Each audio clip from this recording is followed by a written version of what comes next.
Naisip mo na ba kung paano mo gagawing isang eksaktong siyensya ang isang bagay na parang napaka-tradisyonal tulad ng pag-aalaga ng baka? Kasi madalas ang tingin natin dyan, basta may damo, may tubig at may alaga, okay na, di ba? Pero paano kung sabihin ko sa'yo na ang pag-aalaga ng baka ay pwedeng maging kasing sistematiko ng pagpapatakbo ng isang high-tech na pabrika? Ngayon, may hawak tayong mga sipe mula sa isang libro na sa tingin ko ay magpapabago ng pananaw mo. Ang pamagat, Beefing Up the Philippines, An Engineer's Guide to Feedlot Management. Sinulat to ng isang agricultural and biosystems engineer, si Joey Sindol Lopez. So, ang mission natin dito, himayin natin yung pinaka-core idea ng libro. Paano magagamit ang pag-iisip ng isang inhenyero at yung mga materyales na nandito lang sa paligid natin para palakihin at gawing mas sigurado ang kita sa pag-aalaga ng baka. At ang ganda dito hindi ito tungkol sa mamahaling equipment. Ito ay tungkol sa paggamit ng kung anong meron na tayo sa mas matalinong paraan. Ah, Mahalagang bigyan natin ng konteksto kung sino yung nagsasabi nito, no? Para maintindihan natin kung saan siya nanggagaling.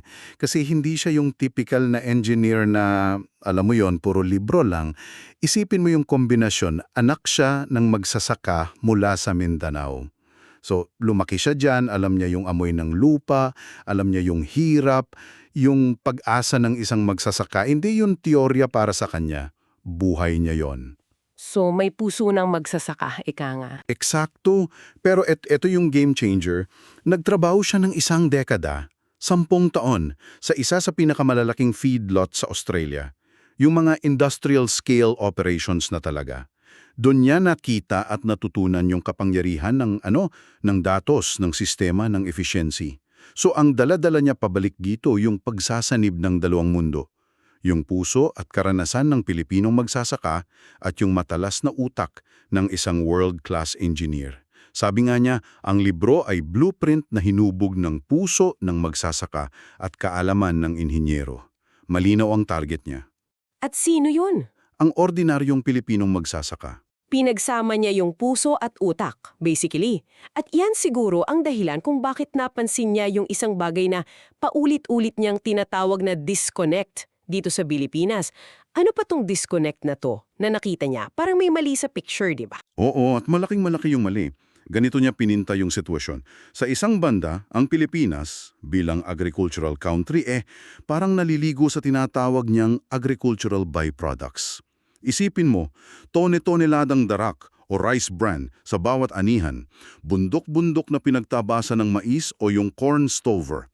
Tapos yung mga sapal ng prutas galing sa mga processing plant, tulad ng saging. Sa paningin ng marami, ano yan? Basura. O kaya panggatong.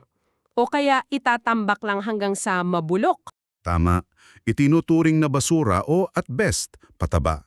Pero sa kabilang banda ng picture, andito yung mga livestock raisers, yung mga nag-aalaga ng hayop. Anong problema nila? Palagi nilang reklamo ang sobrang mahal na commercial feeds. Nahihirapan silang kumita kasi ang laki ng gasto sa pagkain. At bukod pa dyan, mabagal yung paraan ng pag-aalaga. So nakita mo yung disconnect? Sobra-sobra ang isang bagay na pwedeng maging pagkain sa isang tabi, habang sa kabila naman ay nagkukulang at nagmamahal ang pagkain. Parang may ginto ka sa bakuran mo pero nagrereklamo kang wala kang pera. Ganun na nga. Okay, that's a powerful image. So diyan na ngayon papasok yung sinasabi mong engineer's mindset. Paano tinitingnan ng isang inhinyero yung basura na yan? Kasi para sa isang inhinyero, walang bagay na basura. Ang lahat ay input o resource. Nagbabago ang lahat sa pagbabago pa lang ng pangalan. Yung darak, hindi na lang darak. Ito ay isang potent energy source. Yung corn stover na sinusunog lang, at nagiging pulusun pa. Para sa kanya, isa yung valuable roughage, isang mahalagang sangkap para sa fiber ng baka. Ang pananaw ay mula sa pagiging isang passive farmer. Biktima ng mahal na bilihin. Oo, papunta sa pagiging isang aktibong factory manager. Ang farm mo, yan ang pabrika mo. Bawat sangkap na ipinapasok mo, kailangang sukatin. Bawat proseso, kailangan i-optimize. Para yung resulta, yung output mo, which is yung baka ay dekalidad at pinakakikita. So hindi ka na lang basta nag-aalaga, nagdidisenyo ka na ng isang production system. Pero alam mo, habang binabasa ko yung mga CP, parang may in-identify siyang isang malaking kultural na hadlang sa pag-isip na to, no? Meron siyang binigyan ng pangalan na parang public enemy number 1 ng buong sistema niya. Alam ko yan. Yung salitang tansya-tansya. Yun na nga, paulit-ulit niyang binabanggit. Itong kulturang tansya-tansya, yung panghuhula, yung pwede na yan, yung bahala na system, sabi niya, yan daw ang direktang kaaway ng engineer's mindset. At totoo naman, kasi ang tansya-tansya ay pag-amin na wala kang kontrol. Kapag tinanong mo ang isang magsasaka, gaano karaming pakain ang binibigay mo? At ang sagot ay, mga isang timba siguro, yan ang tansya-tansya. Okay. Kapag tinanong mo, kumikita ka ba sa alaga mo? At ang sagot ay, sana. Yan ang tansya-tansya. Ang isang inhinyaro, hindi pwedeng sumagot ng sana o siguro. Kailangan niya ng numero. Kailangan niya ng data. So, paano niya nilalabanan itong kulturang ito? Kasi madaling sabihin na huwag kang manghula, pero anong ipapalit mo? Nagbigay siya ng parang isang toolkit, no? Isang set ng mga sandata laban sa tansya-tansya. Binanggit niya yung pag-aaral sa rumen o tiyan ng baka, paggamit ng Pearson Square, pag-track ng feed conversion ratio o FCR, at pagkalkulan ng floor price. Medyo technical pakinggan, pero ano ba talagang ibig sabihin ng mga to? Okay, himain natin yan. Yung pag-aaral sa rumen, simple lang yan. Sinasabi niya, kilalanin mo ang makina mo. Ang tiyan ng baka, ang makina. Kung hindi mo alam paano ito gumagana, paano mo ito bibigyan ng tamang gasolina, di ba? Pangalawa, yung Pearson Square, isa lang yung napakasimpleng paraan ng pagkalkula sa papel para makabuo ka ng balancing diet gamit ang kahit anong sangkap na meron ka. Kung may darak ka at corn stover, tuturuan ka niya paano yan paghahaluin sa tamang proporsyon. So hindi na hula-hula. Hindi na. Parang recipe na nakabase sa siyensya. Tamang-tama. Pero para sa akin, ang pinaka-game changer dyan ay yung FCR, yung Feed Conversion Ratio. Sa madaling salita, ito yung report card ng farm mo. Sinasagot nito yung tanong na, ilang kilo ng pagkain ang ipinakain mo para makabuo ng 1 kilong karne? Kung mas mababa yung FCR mo, ibig sabihin mas efficient ka.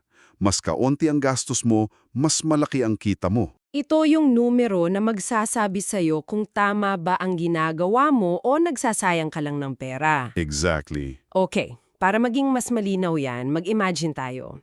Sabihin nating may dalawang magsasaka, si Mang Teban at si Mang Jose.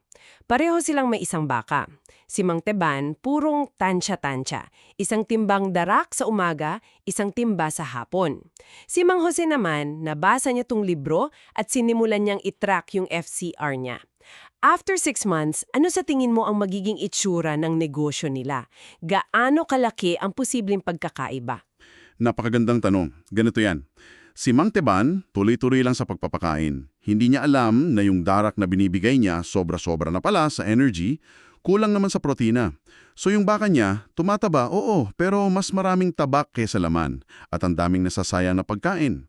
Ang gastos niya, sabihin nating 100 pesos kada araw. Okay. Si Mang Jose naman, sa unang buwan pa lang, nalaman niya na ang FCR niya ay, sabihin nating 10.1. 10 kilong pagkain para sa 1 kilong dagdag timbang. Nakita niya sa libro na masyadang mataas yun. So gamit ang Pearson Square, nag-adjust siya. Nagdagdag siya ng konting ipil-ipil leaves na libre lang para sa protina at binawasan niya ng konti yung darak. Dahil dyan, bumaba ang FCR niya sa 8.1. Mas naging efficient siya at dahil nag-adjust siya, yung gastos niya sa pagkain bumaba from 100 pesos to 80 pesos per day. Mukhang maliit na bagay 20 pesos lang kada araw. Akala mo lang, pero i-multiply mo yung 20 pesos sa 180 days o 6 na buwan, that's 3,600 pesos na natipid niya sa isang baka pa lang. Bukod pa dyan, dahil mas balanse ang pagkain ng baka ni Mang Jose, mas mabilis itong lumaki at mas maganda ang kalidad ng karne. So pagdating ng bentahan, posibleng mas mabigat ng 20 kilos ang baka ni Mang Jose kumpara kay Mang Teban. Ah? At kung ang presyo ng bawat kilo ay 180 pesos, that's another 3,600 pesos na extra kita. Pinagsama mo yung natipid at yung extra kita, may halos 7,200 pesos na pagkakaiba. Wow! Sa isang baka pa lang. Paano kung 10 ang alaga mo? That's 72,000 pesos. Grabe! Yan ang kapangyarihan ng pag-alis sa pansya-tansya. Hindi na ito swerte. Siyensya na. At yung huling tool na binanggit, yung floor price, parang ito yung safety net mo, no? Eksakto. Ang floor price ay ang pag-alam mo kung magkano ang eksaktong ginastos mo para makabuo ng 1 kilong karne. Kung alam mo ang gastos mo ay 150 pesos per kilo, hinding-hindi mo na ito ibebenta sa presyong 140. Hindi ka na maluloko ng mga buyer, ikaw ang may kontrol sa negosyasyon dahil alam mo ang numero mo. Ang tansya-tansya farmer, kapag tinanong kung magkano puhunan, ang sagot, malaki-laki din. Ang engineer, ang sagot? Ang floor price ko ay 150 pesos point 35.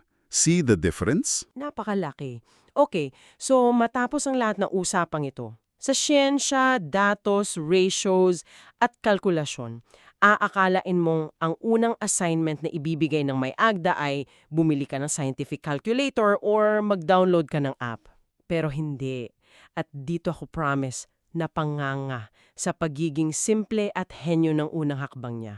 Ano yun? Ang sabi niya, before you read another page, go to your local store and buy a simple 50 peso notebook and a ball pen. Isang kwaderno at ballpen na nagkakahalaga ng 50 pesos. At pakinggan mo kung paano niya ito inilarawan, napakaganda. Sabi niya, this kwaderno is the single most important tool you will own. It is your new control room. Iyon daw ang magiging logbook mo, financial ledger mo, engineering calculator mo, at profit dashboard mo. Lahat nasa isang lugar. At dito niya ibinigay yung pinakamalinaw na pagkakaiba. The Tansa farmer guesses, the engineer writes it down. I love that. Napaka-basic pero napaka-profound. Hindi niya ginawang komplikado. Hindi niya sinabing kailangan mo ng gadget. Ang kailangan mo ay ang intensyon na magsimula. Pero teka, I have to ask this. Aabogado na ako ng Diablo dito. Sa panahon ngayon, ng smartphones, ng apps for everything, hindi ba parang outdated ang isang kwaderno? Baka isipin ng iba, lalo na ng mga mas bata, bakit hindi na lang sa cellphone? Gawa na lang ako ng Excel spreadsheet. Meron bang specific na dahilan kung bakit kwaderno talaga ang pinili niyang salita at tool? Magandang tanong yan. At sa tingin ko, may 3 napakalalim na dahilan. Una, accessibility. Hindi lahat ng magsasaka sa Pilipinas ay may smartphone. At kung meron man, hindi lahat ay komportable sa Excel. Pero lahat, kayang bumili at gumamit ng kwaderno at ballpen. Walang battery, walang signal. Walang signal na kailangang hanapin, inalis niya ang lahat ng posibleng excuse para hindi magsimula. Pangalawa, yung tinatawag na psychology of writing. May ibang epekto sa utak kapag isinusulat mo ang isang bagay gamit ang kamay mo. Kumpara sa pag-type? Oo, pinipilit ka nitong maging mas deliberate, mas tumatatak sa isip mo. Ang pagsusulat ng gastos araw-araw ay isang ritual. It builds discipline. So, it's about building the habit, not just recording the data. Eksakto. At yan ang pangatlong dahilan. Ang kwaderno ay hindi lang tool.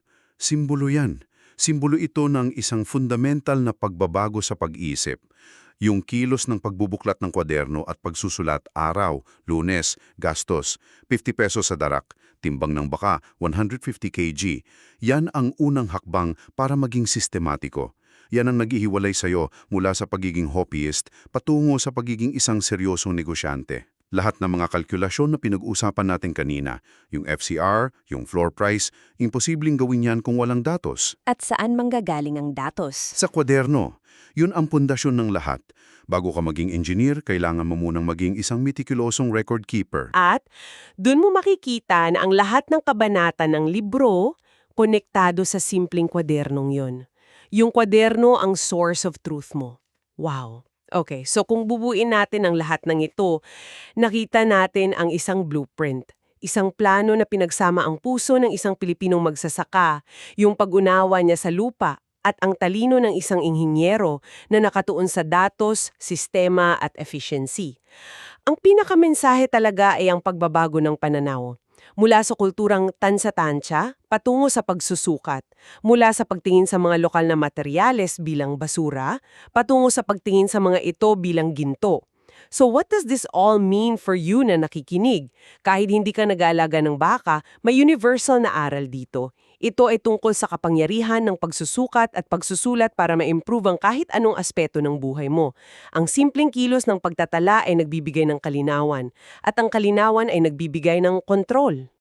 At dito kita iiwanan ng isang huling ideya para pag-isipan. Sabi ng may akda, ang kwaderno ang iyong control room para sa iyong farm at ang farm ay isang engineering problem. Isipin mo ito sa sarili mong buhay. Kung meron kang isang aspeto sa buhay o trabaho mo na gusto mong seryosong pagbutihin, maaring ito'y ang iyong personal na budget, ang iyong kalusugan at fitness o isang mahalagang proyekto. Ano kaya ang mangyayari kung hihiramin mo yung pananaw na yon? Paano kung ituturing mo rin yan bilang isang engineering problem na nangangailangan ng datos, hindi hula? At paano kung ang unang hakbang mo ay hindi isang malaki at nakakatakot na pagbabago, kundi ang pagbili lang ng isang simpleng kwaderno, ang sarili mong control room, at simulan mo lang itala ang lahat ng iyong inputs at outputs?